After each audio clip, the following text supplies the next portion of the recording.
अपने wifi internet को LAN cable से दूसरे पीसी तक शेयर करना चाहते हैं, लेकिन इंटरनेट शेयरिंग और ब्रिजिंग में फर्क नहीं समझ आ रहा। आज की वीडियो में दोनों का क्लियर डिफरेंस उर्दू और आसान अल्फाज में समझाएंगे। अस्सलामु अलैकुम, मैं हूं मिर्जा नुमैर, एक आईटी कंसल्टेंट और टेक एजुकेटर, और मैं हूं उनकी एआई असिस्टेंट।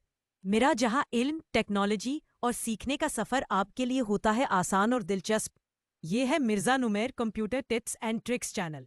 तो आइए आज की वीडियो का आगाज करते हैं। अक्सर लोगों को कंफ्यूजन होती है जब वो अपने मैक या विंडोज सिस्टम पर वाईफाई का इंटरनेट किसी दूसरे पीसी या डिवाइस तक लैन केबल के जरिए पहुंचाना चाहते हैं।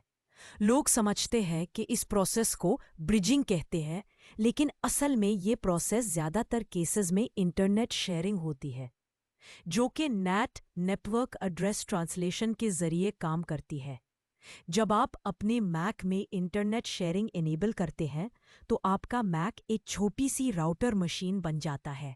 ये वाईफाई से इंटरनेट लेता है और लैन पोर्ट के जरिए दूसरे कंप्यूटर को आईपी एड्रेस असाइन करके इंटरनेट प्रोवाइड करता है। इसके बरक्स नेटवर्क ब्रिजिंग एक मुख्तलिफ प्रोसेस होती है। ब्रिजिंग में दो या ज्यादा नेटवर्क इंटरफेसेस को एक दूसरे से लेयर 2 लेवल पर जोड़ा जाता है, यानी मैक एड्रेस लेवल पर।